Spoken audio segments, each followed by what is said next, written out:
독초 성리하고 신종의렴이라. 독자가 이게 독실할 독, 두터울 독자예요. 두터울 독, 처음초, 정성성, 아름다울 미, 상갈신, 마침종, 마땅의, 하여금령 또는 선할령. 자, 우리 독자가 이렇게 대주자를 썼어요. 대주자. 우리가 불주자는 이렇게 쓰죠. 불주자는. 근데 대주자는 이거 그걸 반대로 뒤집은 거예요. 왜 뒤집었냐면은 처음에는 풀 같은데 하룻밤 사이에 보니까 그냥 쭉쭉 자꾸는 거 나무가 되는 거예요. 그래서 이 풀초자를 뒤집어가지고 이 모습을 갖다가 이렇게 쓴 거예요. 이런 뜻으로 여기다 이제 말 맞춰 쓴 거죠. 말 맞춰. 두터울 독자예요. 자, 우리 독실하다. 이게 무슨 뜻일까요? 독실하다.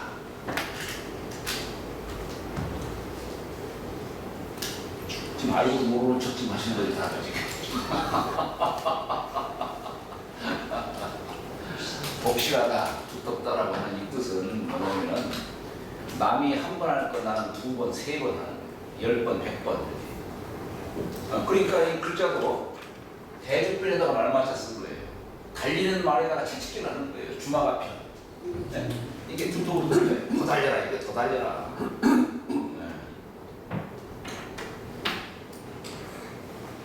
초자는, 자, 초자는 이렇게 쓰고 두 이자를 써요. 이게 두 이자 쓰지만 이게 오두 이자를, 이게 오두 이자인데 이게 변으로 가면은 이런 모양으로 되는 거예요. 오두 이자인데. 보일시자는 이렇게 쓰죠. 보일자는 여기 점 하나 찍는데 여기는 점 둘을 찍는 거죠. 여기다가 칼도자를 쓴 거예요. 칼도자. 그러니까 이게 처음 조자가 이게 무슨 뜻일까? 사람이 이 내용을 보건대는 아하, 사람이 옷을 입는데 칼로 이렇게 재단을 하는구나. 그래서 옷을 만들어 입는구나. 그런데 이 옷을 칼로써 이렇게 한다. 이게 무슨 뜻일까?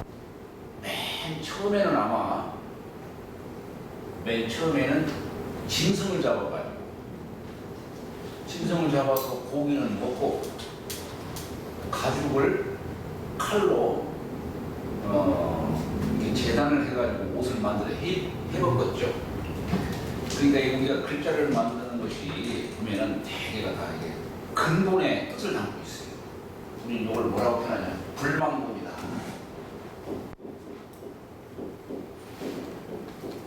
근본을 잊지 않게 하는 거예요. 근본을 잊지 않게 하는 거예요.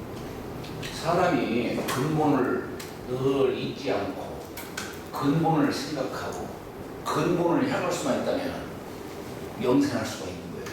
영생. 사람이 자꾸 근본줄을 놔버리니까 너무 쉽게 늙고 너무 쉽게 죽고 그러는 겁니다. 근데 이 불망본이라고 하는 것은 생명사상이에요. 우리 한 마리 연어가 강에서 태어나가지고 수천리까지 갔다가 어떻게 이렇게 자기 태어난 것을 알고서 오잖아요. 이게 생물의 DNA가 그렇게 돼 있는 거예요. 식물도 마찬가지잖아요. 식물도 봄에 막 자라다가 가을이 되니까 그 수액이 그냥 뿌리로 돌아가는 거예요. 그냥 귀근을 하는 거예요. 왜 귀근할까? 살기 위해서 귀근하는 거예요. 그러니까 인간도 이 근본을 향할 줄 알고 근본으로 돌아갈 줄 안다면은 영생을 할 수 있다 이런 얘기예요. 이게 자꾸 이게 어린애 같은 마음을 가져, 적자지심을 가져라 이런 마음도 하고, 이게 한국의 나무도 이 어릴 적에는 어떻습니까? 재질이 유약하지만 부드럽잖아요. 그렇잖아요? 그러니까 잘 클 수가 있는 거예요. 한국의 나무도 처음에 싹을 틔웠을 때는 참 연약하면서도 부드러워요. 부드러우니까 쑥쑥 자라는 거예요. 근데 이 나무가 갈수록 이제 딱딱해지죠. 이제 성장을 더디게 하는 거예요.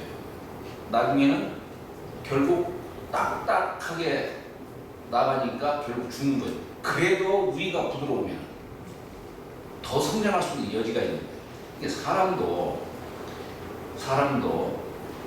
이 생각이라고 하는 것을 부드럽게 하는 거예요. 이게 살 수 있는 길이에요. 더 오래 살 수 있는 길이고 영생할 수 있는 길이에요. 지극히 부드럽게 할 수만 있다면 영생은 멀리 있는 게 아니다 이런 얘기예요.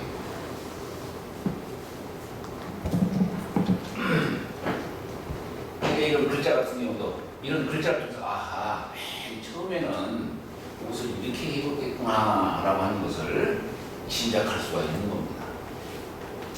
그 다음에 성자는 말씀원자에 이룰성자를 썼어요. 이룰성자. 여기 이룰성자가 이 무토에다가 갑을 영정 무토. 이 토라고 하는 것은 만물을 이육하고 기르는 곳이죠. 토라고 하는 것은 사행을 다 태어나기도 하고 완성시킬 수 있는 곳이 토예요. 거기에 이 정자는 이게 하나, 둘, 셋, 넷, 다섯, 여섯이 아니에요. 하나, 두 획이 더 들어가는 거예요. 정자예요. 이 정자. 이게 장경정. 이게 완성한다는 뜻이에요. 이루어진다. 완성한다는 이런 뜻이에요. 여하튼 이 성이라고 하는 글자를 우리는 보통 정성성 하는데, 우리가 정성을 드린다라고 하는 것은 뭐냐면 사람이 뜻하는 바 또는 말하는 바, 뜻을 표현하는 게 말이죠. 이것이 그대로 이루어질 수 있는 그런 뜻을 담고서 우리가 정성성이라고 하는 거예요. 말보다 행실이 앞섰습니다. 말을 겸할 수 있는, 내가 말하는 걸 100% 이룰 수 있는 그런 뜻을 담는 글자가 정성성자다. 그런데 우리 이제 중용이라고 하는 책을 보면은 성이라는 글자를 천지를 뜻하는 글자로 이렇게 삼아요. 성자는 천지도야. 성이라고 하는 것은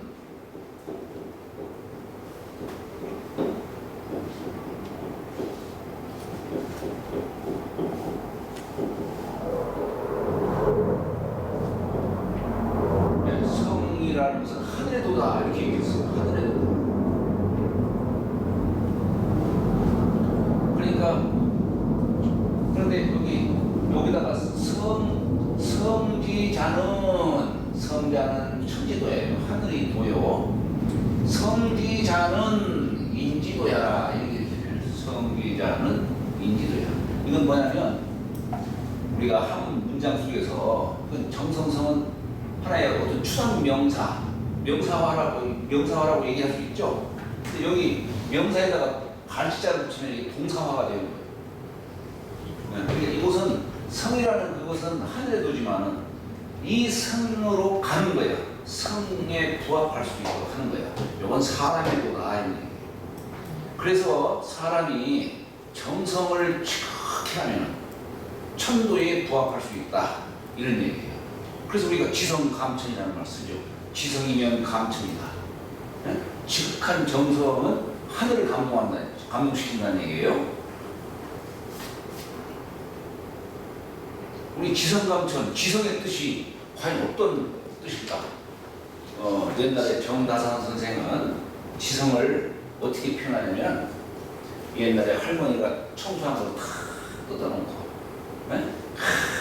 정성을 들이는 거예요. 그냥 요걸 지성으로 설명을 하시는 거예요. 그게 뭡니까? 내 마음이 저 그릇 속에 담겨있는 맑은 물처럼 이 마음을 깨끗이 했을 때 그걸 지성이라고 하는 것이고, 그랬을 때 하늘이 감동한다. 그 얘기는 결국 하늘과 부합한다, 이런 뜻이에요.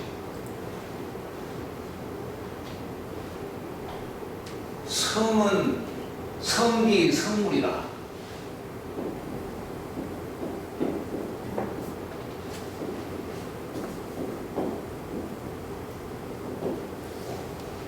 성자는 성기성물이라고 해요. 내가 정성을 들이면 나 자신을 완성시킬 수 있는 게 정성이다. 그죠? 그리고 내가 정성을 들이면 상대방도 나와 함께 하는 거예요. 이 성물이에요. 상대방도 이루게 한다. 그래서 성기성물이라는 말씀입니다. 남까지도 감동시킨다 이런 얘기예요. 결국에는 남까지도 감동시켜서 나와 함께 한다 이런 얘기예요. 이게 성기성물의 뜻이에요. 그러니까 이게 군자의 학문은 어디 가서 뭐 유세하고 뭐하고 이게 중요한 게 아니라 그저 내가 바른 법을 쌓고 정성으로서 생활하고, 그래서 부모에게 효도하고 형제간에 무게 있고 그렇게 하면은 이웃 사람들이 다 보고 감동한다 이런 얘기예요. 그러니까 우리 옛날에 군자는 불출바이 성교어국이라, 집 밖에 나가지 않고도 나라를 교화시킬 수 있다 이렇게 얘기하는 거예요. 집 밖에 나가지 않고.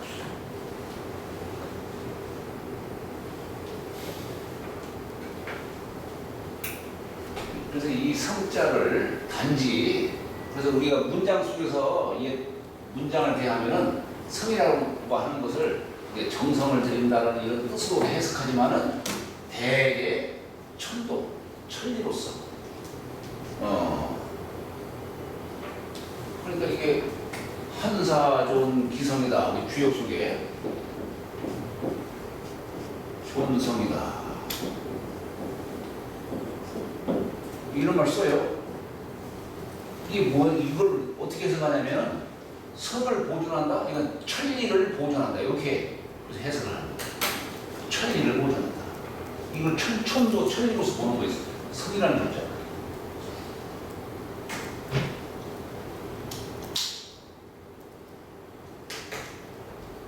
다음에 우리 성자는 그렇고, 비자가 여기 염소양자에다가 큰 대자를 썼죠.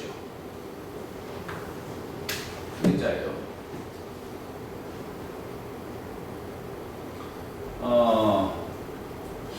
우리 보통 염소, 양 하지만 보통 우리가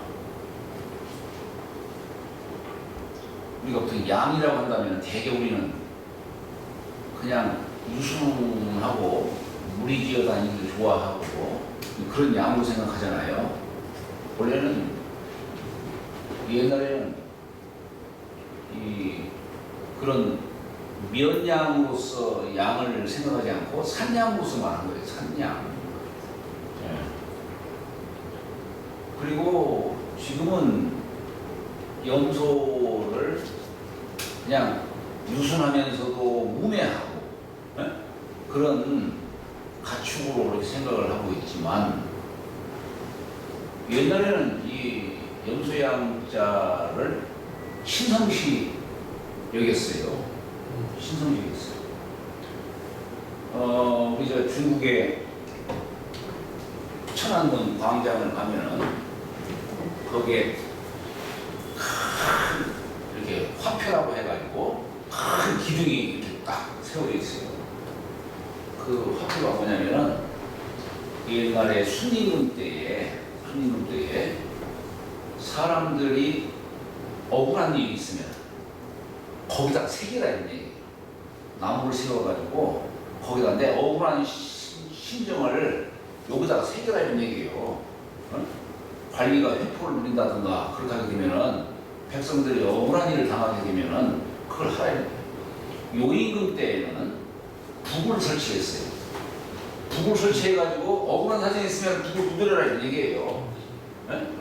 그게 요임금의 치세법이었었고, 순임금 때에는 나무를 세워둬가지고 거기다가 억울한 사정이 있으면 거기다가 쓰라 이런 얘기예요.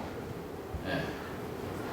우리 왜 세종대왕 때 신문구제도 다들 끄떡끄떡 하시는 거 역사 속에서 막 배우셨던 것 같아요.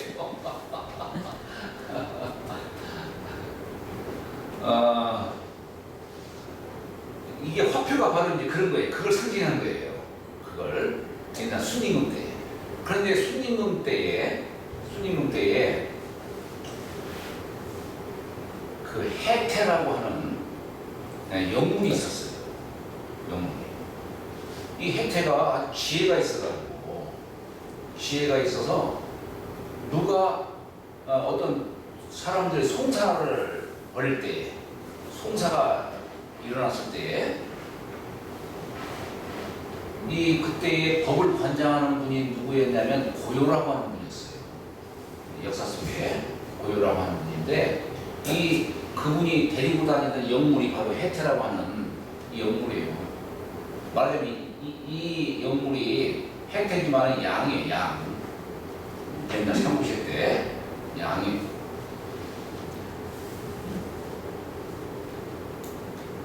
그래가지고 둘 중에 누가 이제 말을 하게 되면 거짓말을 하는 거 아니겠어요? 우리가 이 분별할 변자를 쓴 걸 보면은 이렇게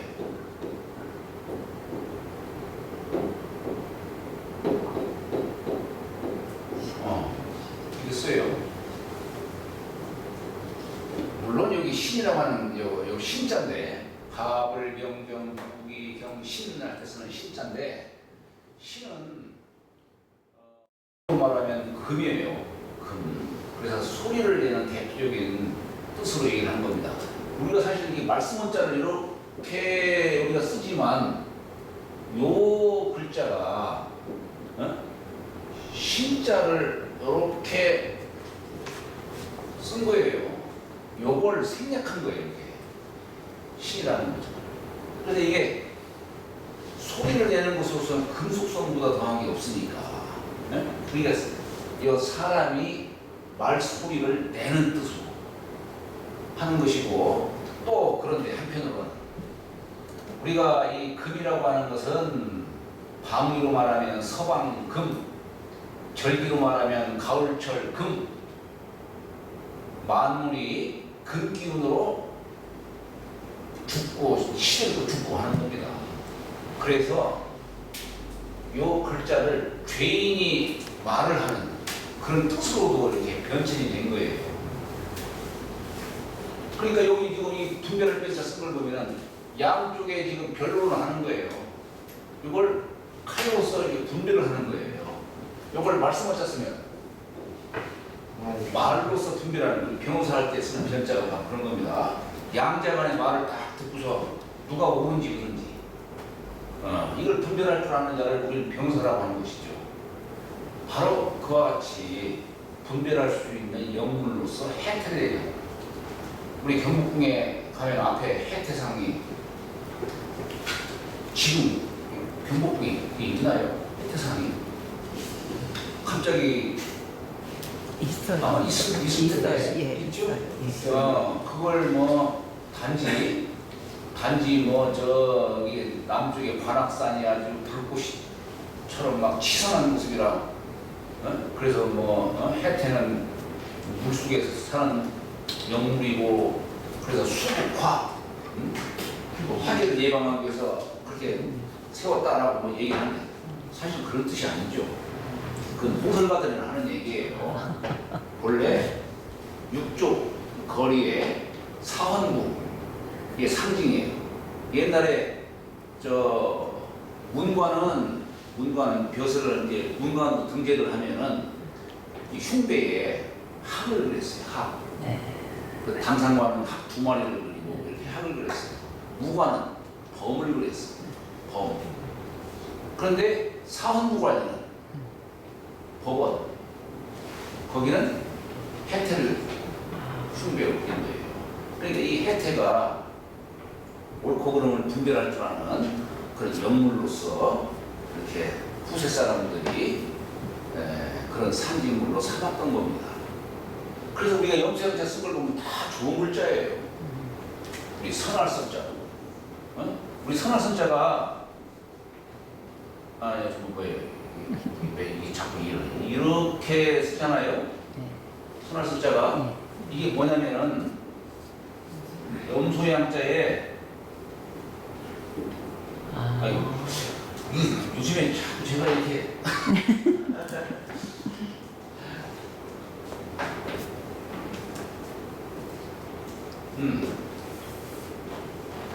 요것이 요런 모양이 있어요. 이 두 사람이 지금 말하는 거예요. 지금 죄인 두 사람이 지금 송사를 벌이고 있는 거예요. 그래서 이게 혜태가 거짓말하는 사람 그냥 뿔로 들이박았다 이런 얘기예요. 그런 뜻이에요. 그래서 이게 선한 바른 것을 계승하는 뜻에서 착할 선 이렇게 얘기하는 거예요. 뭐 볼시자에다가 염소양자 쓰면 상서로울 상, 뭐 다 그런 뜻들이 이건 사실 제 의견이에요. 딴 데서 이런 말 안 해. 그냥 염소 고기 맛있다 맛없다 뭐 그렇게나 얘기하고 그러지. 우리 미라씨 다른 민자 이 뭐냐면 염소가 이렇게 어려서는 유약하고 하지만 이제 성장하면서 이게 큰 대자 아니겠어요? 성장하면서 뿔도 나오고 또 아름다운 털도 이렇게 우리 인간에게 좋은 의복을 또 이렇게 선사해주는 그런 아름다운 털도 갖게 되고 그 아름다운 모습이 밖으로 이렇게 드러난 것이죠. 그죠? 네. 그래서 이 염소양자가 큰 대자를 이렇게 붙인 건데 원래 이제 뜻을 이제 이 글자의 변천 과정을 이렇게 보면은 이 양이 갖는 어떤 그런 상징적인 의미가 있기 때문에 옛날 사람들이 염소의 탈을 이렇게 쓰고 순상을 해왔던 거예요. 이 큰 대자가 이게 사람을 뜻하는 글자예요. 사람이 서 있는 모습이에요.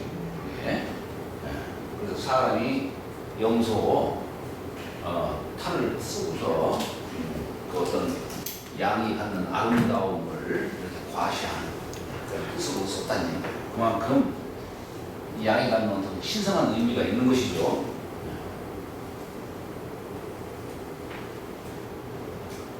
자, 그런데 본래 우리 주역책 속에 보면은 이 아름다울 글자가 어디에서 나오냐면 중천 건교에 나와요. 우리 보통 아름다움을 글자 쓰면 여성의 아름다움을 생각하잖아요. 본래는 남성의 아름다움을 얘기하고 있어요. 주역에서는. 대자라, 대자라, 거노여, 강건, 중정, 순수, 정의하여. 거는 자는 시, 형제, 이정자는 성자. 건시, 능이, 미로. 건으로 만물을 생하는 것이 능히 아름다운 이로서 천하를 이롭게 한다. 근데 이룬 바를 말하지 아니하니 참 위대하다라고 이렇게 중천건교에 나오는데, 그러니까 이 본래 미가 갖는 아름다운 미자가 갖는 의미는 뭐냐면 내면의 덕을 얘기하는 거예요. 내면의 덕. 이것이 이제 중지 본교에 와서는 음을 뜻하는 여자를 뜻하는 본교에 와서는 그 내면의 덕이 밖으로 화사하게 발현이 되는 그런 뜻을 갖고 있는 거예요. 그래서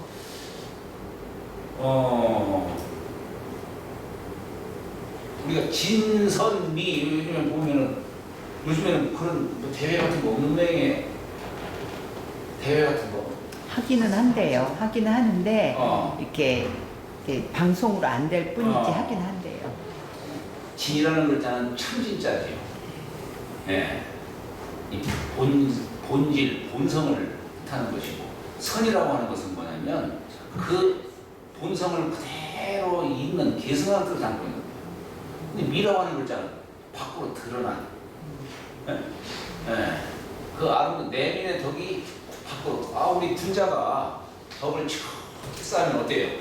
분자의 말 한마디, 행동 하나가 다 아름답게 보이잖아요. 예?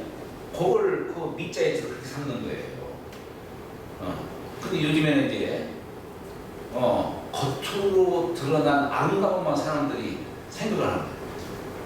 명분은 진을 갖다가 1등으로 뽑으면서도 결국에 보면 가장 이쁜 사람, 겉으로 가장 이쁜 사람을 진으로 뽑고 그러잖아요. 잘못 생각하고 있는 것이지, 그러니까 그런 것들. 그러니까 꼴보게 놓고서 그냥 진승미를 가리잖아요. 아니 그 사람의 어떤 그 언행이라든가 어떤 행동, 품의 뭐 이런 것을 봐가면서 그 사람의 참된 아름다움을 이렇게 그걸 갖고 그걸 기준으로 이렇게 뽑아야 되는데 무슨 뭐 팔등미 뭐니 그런 것만 요즘 세상이 다 그렇잖아요. 요즘 세상이 겉으로 드러난 것만 보려고 하지 속에 담겨 있는 걸 보지 않으려고 하잖아요. 요번에 미스 유니버스 대회에서요. 예, 한국 사람이 뽑혔는데 예. 그 인터뷰에서 예. 환경 문제에 대한 그런 질문을 했나 봐요. 그래요. 근데 다른 사람들은 그냥 환경을 이렇게 해야 된다. 그런데 이 사람이 굉장히 깊이 있게 심도 있게 대답을 했대요. 우리나라 사람이. 그래서 그 사람이 뽑혔다고 그렇게 나왔더라고요. 이게 서서히 이제 바르게 이제 그래야지. 그 사람 말하는 게 얼마나 아름다워요. 그렇잖아요.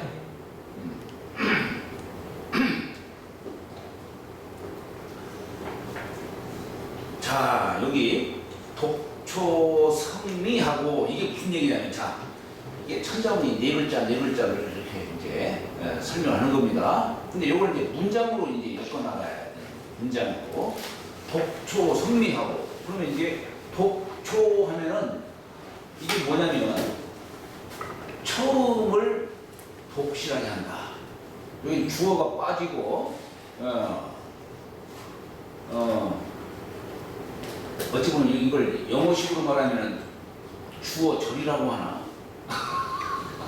그런가요? 처음을 독실하게 함이 이렇게 그죠? 처음을 독실하게 함이 성미하고 미는 아름다울 미 있잖아요.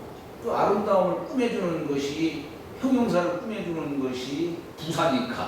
네? 그러니까 이때 성자는 명사식으로가 아니고 진실로 이렇게 진실로 부사격으로 이렇게 해석하는 진실로 아름답고 처음에 시작하는 자리 참으로 아름다워야 되겠죠. 그죠? 네. 그런데 처음에 시작도 바르게 아름답게 시작해야 되겠지만 끝까지 그 아름다움을 유지해야 되겠죠. 근데 그거 참 유지하기 어려운 겁니다.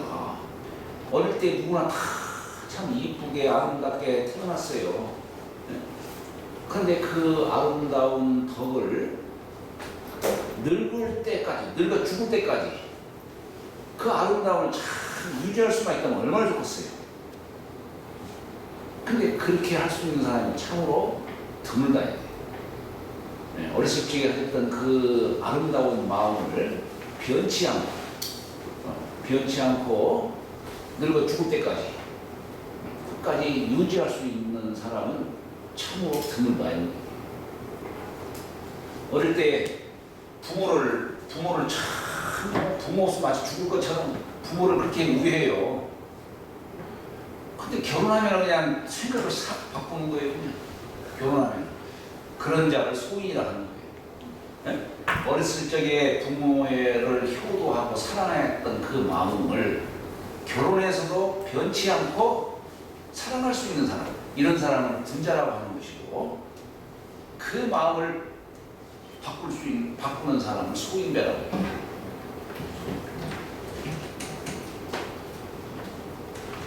자, 그래서 독초, 성미하고 신종의령이라, 신종의령이라. 여기 신자가 삼가할 신자입니다. 삼가할 신. 신방변에, 마음 신자에, 우리가 이제 신자가 이렇게 했어요. 참신자를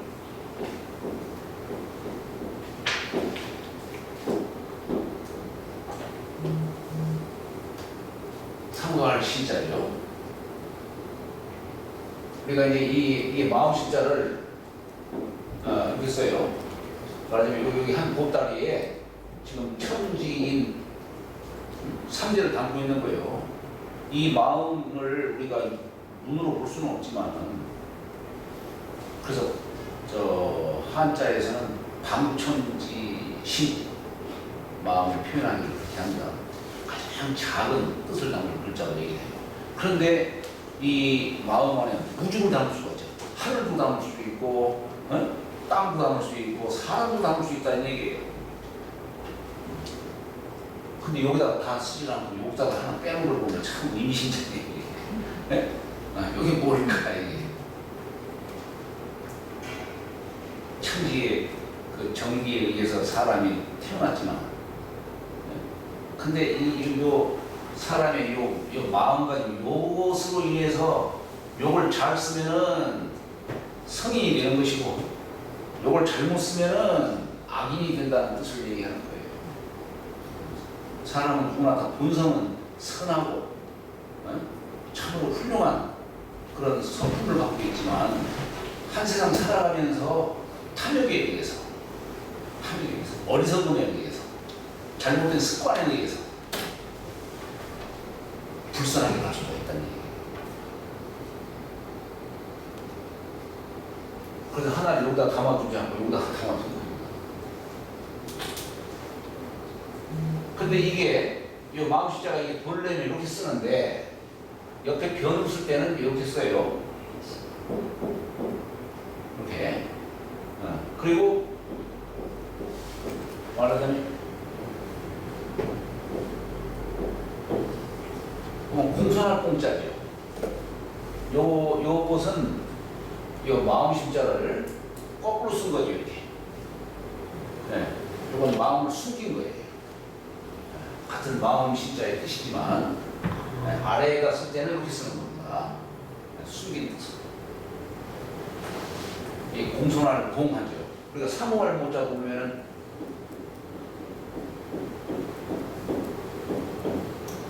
이렇게 쓰죠. 그죠?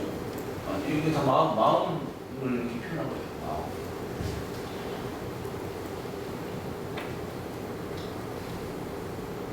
이게 사람이 조심하고 삼가하고 하는 그것이 여기에 진실된 마음에서, 본성인 마음에서 나오는 거다. 사람의 마음을 우리 유학에서는 인심과 도심이라고 하는 걸로 이렇게 구분을 해요.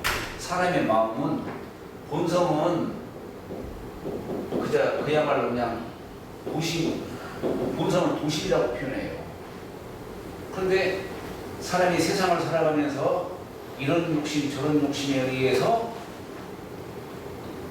잘못된 생각을 갖기도 하는 거예요. 그런데 이걸 혈기지심이라고 해요. 혈기지심. 요 혈기지심에서 나온 요 마음, 요걸 인심이라는 말을 씁니다. 그러니까 사람은 늘 이 마음이라고 하는 것이 어떤 일을 당해서, 어떤 일이 생겼을 적에 마음을 내잖아요. 마음을 내는데 이 마음을 항상 두 가지가 같이 발현한다는 거예요.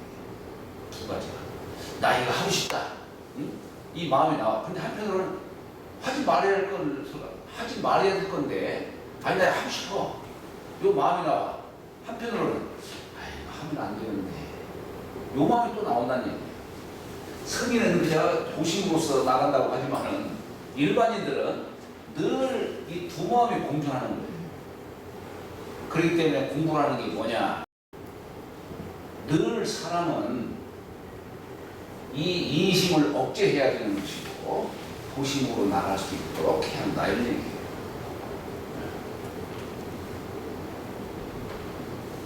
이게 이게 결국에는 습관 속에서 이게 나오는 거예요. 습관. 이 습이라고 하는 글자가 참 이게 중요한 글자예요.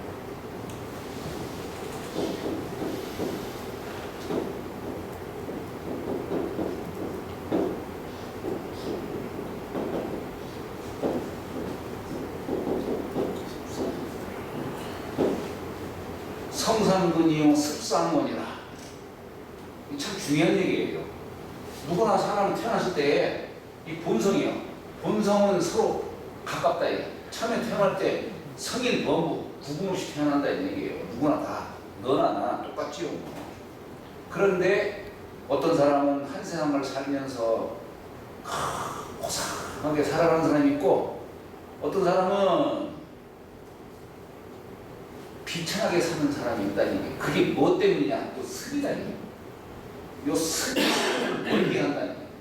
서로 처음에는 서로가 가깝지만 뭐 부처님은 누구고 무슨 뭐 공자는 누구고 나도 노력하면 부처님도 될 수 있고 공자도 될 수 있고 그런 것이지.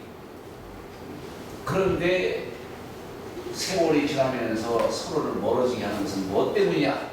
뭐 습이에요. 그게 좋은 습관을 들여야 되는 것이지. 나쁜 습관들에서는 안 된다 이런 얘기예요. 이게 얼마나 참 아주 절실한 얘기잖아요. 이게 절실한 글이잖아요.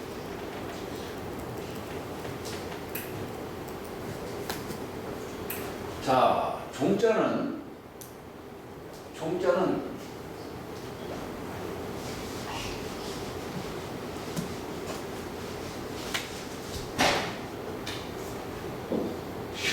실사변에다가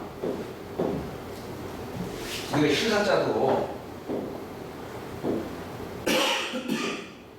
원래 쓸 때는 이렇게 쓰는데 자국수식 쓰는데 변을 쓸 때는 그냥 점을 이렇게 찍는 거예요. 그죠? 점을 찍어요. 여기다가 겨울동자를 썼는데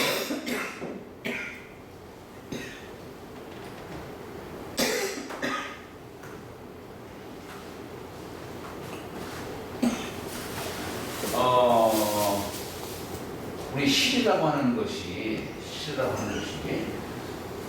옛사람들은 이 시라고 하는 것을 사람의 성품 이런 걸로 비유를 해요. 옛날에 묵자가 시를 묵었다 이런 얘기. 왜냐? 아니 지금 이 시가 깨끗한데 장차 이 깨끗한 시에 어떤 색이 물들여질까? 그게 슬퍼서 묵었다 이런 얘기예요. 사람이 본성이 선한데 세상 살다 보니까 이런 색깔 저런 색깔로 자꾸 물들여지는 거예요. 그걸 생각해서 묵었다 이런 얘기예요. 묵자가 하신 말씀입니다. 그죠? 그래서 우리가 순수하다 할 때 참 여기에다가 둔자를 써요. 이 둔이라는 게 뭐냐면 이게 순전할 순자죠. 순진하다, 순수하다 할 때 순자 쓰죠. 여기에 주역에서 수의 둔괴를 의미하는 거예요. 마음이 참 생하는. 그러니까 요 색깔은 요 실은 조금 더 물들여지지 않은 아주 깨끗한 그런 실이겠죠. 순진무자, 그저 순진하고 잡되게 섞이지 않은 깨끗한 실이죠.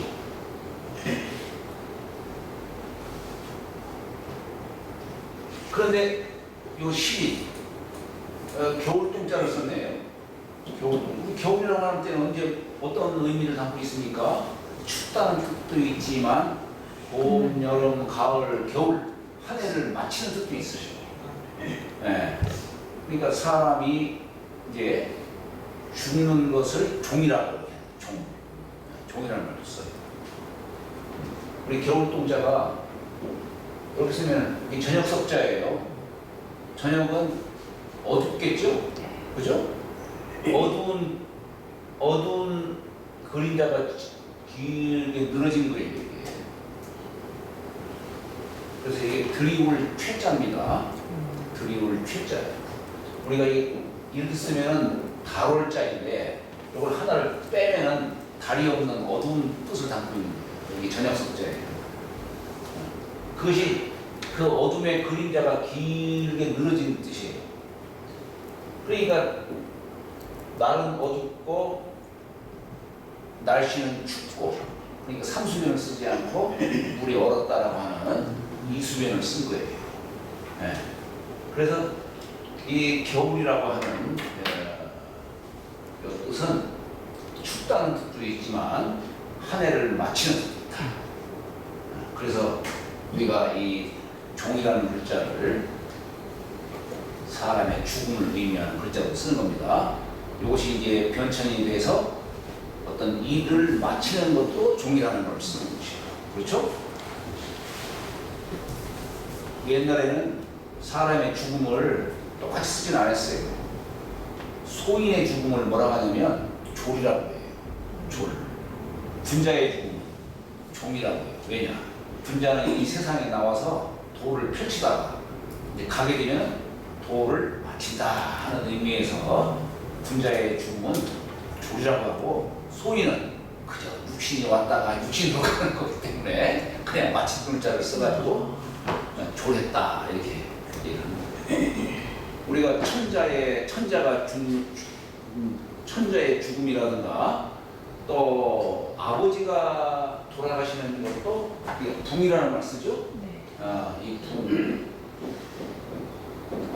산이 무너진다는 얘기예요. 산이 의지할 산이 무너졌다 이런 얘기예요. 그래서 붕이라는 말을 쓰는 것이고, 제후의 죽음, 흉이라는 말 써요. 흉.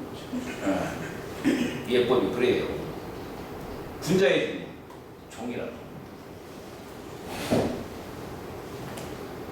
옛날에 퇴계 선생이 병나셨을 적에 제자들이 점을 쳤어요. 점을 치니까 지상경부에 나옵니다. 그 지상경부에 뭐라고 말하냐면 경은 형하니 군자 유종이니라, 그렇게 종이라는 쳤습니다. 그래서 제자분들이 아유, 우리 선생님 가시겠구나,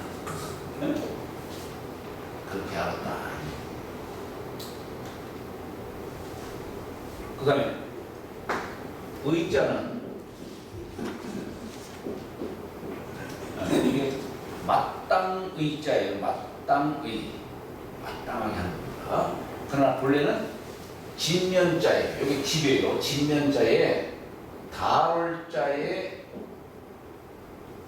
땅을 뜻하는 한일자를 쓴 거예요.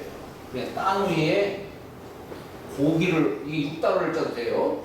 고기를 얹혀놓은 거예요. 말하자면 이게 제기 위에 고기를 얹혀놓은 거예요. 이것이 우리가 제기조자, 조주라는 말씀, 조주. 제기조자는 여기 사람 인자 둘에다가 이게 제기조자예요. 제기조자.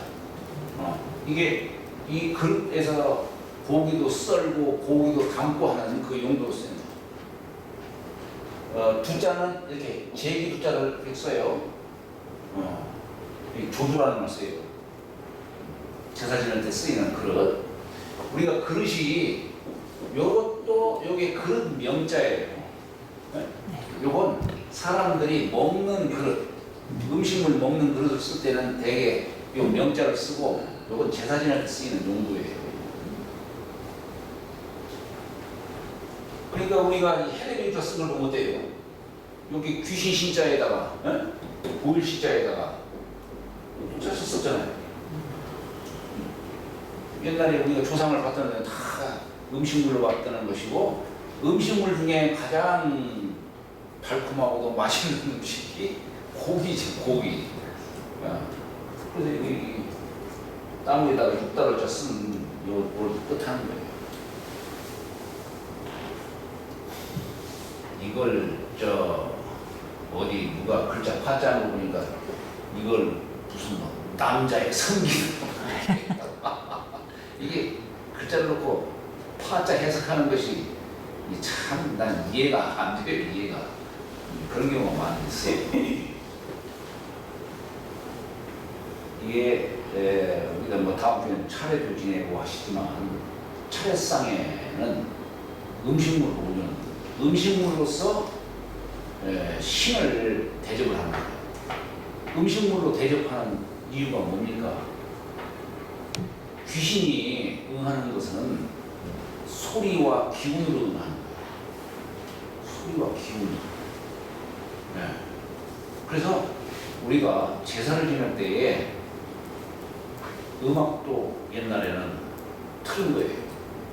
음악도 틀고, 그리고 귀신이 흠양을 하는 것은 기운으로서 흠양하는 거기 때문에, 그래서 옛날에는 이게 음식물이 그 기운이 담겨 있잖아요. 그래도 우리가 음식물 없으면 살 수가 있는 것이지. 그래서 음식을 올릴 때는 싱싱한 음식을 올리는 거예요. 썩은 부패한 음식을 올리는 게 아니라 싱싱한 음식을 올리는 거예요. 그 중에서도 삶으면 또 기운이 상하니까 옛날에는 생고기를 올리는 거예요. 생고기. 그래서 원래는 집에 가축이 태어나면은 한 가축은 별도로 이렇게 딱 놓고서 점을 쳐요. 점을 쳐가지고 얘를 장차 희생으로 쓰려고 하는데 과연 길할까 흉할까 하고 신에게 물어요. 점괘가 길하다 나오면 요놈은 특별 관리예요. 그래가지고 아주 깨끗하게 키웁니다. 깨끗하게 키워요. 그래서 나중에 그 당일 되면은 생고기를 올리는 거예요. 그래서 우리 이 귀신은 뭐라고 표현하냐면 혈식분자다.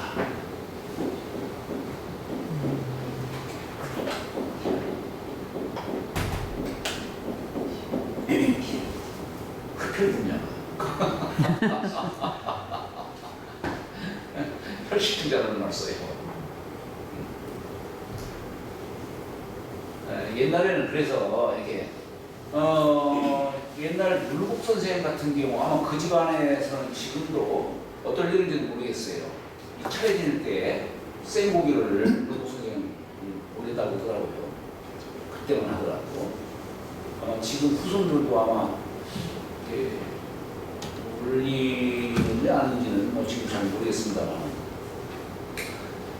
이게 그런 것에 쓰임이 많다 보니까 또 집에서도 하기가 참 쉽지 않다 보니까 이제 어디 시장에 가서 이제 사오게 되고 그러다 보니까 불결하게 되고 불결하니까 삶아서 올리게 된 겁니다.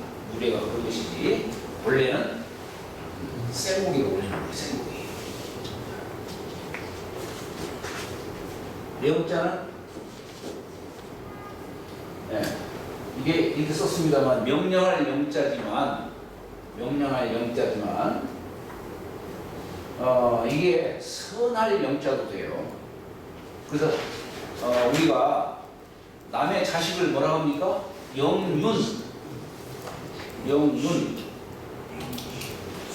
남의 손자를 영포. 이 포자. 소매 영포. 이게 할아버지가 손자를 감싸놨다는 뜻으로 손자를 영포라는 말 써요. 또 남의 딸을 갖다가 영애, 남의 집 딸을 영애, 사랑의 자 써가지고 그러죠? 그러니까 이게 영이라고 하는 글자가 뭐냐면 좋다, 훌륭하다, 귀하다 이런 뜻을 갖고 있는 거예요. 선하다. 남의 형을 영백 그렇게 쓰고 하는 거예요. 다 영자 앞에다가 영부인 대통령 부인만 영부인이 아니에요. 남의 부인 다 영부인이라고 하는 거예요. 그렇게 하는 거예요.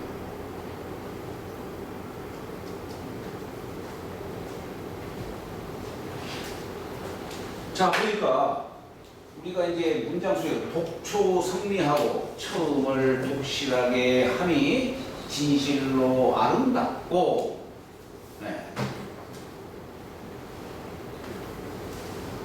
신종 의령이라. 이건 뭐냐면 마침을 삼가하는 거예요. 마침을 삼가한다는 얘기는 뭡니까? 내가 이제 늙고 막 가가지고 이제 생애를 마칠 적에 조심하고 선거해야 되는 것이죠. 고정령을 하려면 어때요? 객사하지 말고, 객사하지 말고 집안에 내가 평소에 거처했던 곳, 그 방, 안방 이걸 뭐라고 표현하냐면은 정친이라는 말 써요. 바를 정자, 잠잘 침. 거기에서 자식들이 다 모여있는 자리에서 내가 할 얘기 다 하고 나 이제 아무 여한도 없다. 너희들 잘 있거라 하고서 편하게 가는 겁니다. 이때에 사람들이 옷깃 붙잡고 막 가지 말라고 하면 이건 부여예요. 슬픈 마음이 있어도 고인이 가실 때에는 조용해야 돼요. 누가 울게 되면 울면은 여기 한이 맺히는 거예요. 그래서 그런 얘기를 해요. 죽을 때에 조그마한 이 소리도 사람이 가는데 천근 바위가 누르는 것 같다. 그래서 누가 아는 사람이 있다면은 아무 슬픈 마음이 있다 하더라도 그때만큼은 조용해야 돼. 누가 제지라도 해야 돼. 울지 마라. 제지라도 해. 내가 서글픈 얘기한다. 돌아가시고 나서 네. 돌아가시고 나서 상례를 치를 때는 어이어이하면서 그걸 하셔야 돼요. 아, 그렇죠. 부모의 죽음을 당할 때는 아이고 아이고 하는 것이고 부모가 아닌 다른 분들은 어이. 그리고 돌아가시는 순간에는 조용해. 그럼 이제 이 촉감이라고 해요. 이제 쉬는지 안 쉬는지를 이제 확인하고서 아 가셨구나 하면 그때는 이제 울으라고 해야지. 그때는 이제 계속 상 치울 때까지 수시국을 하는 거예요.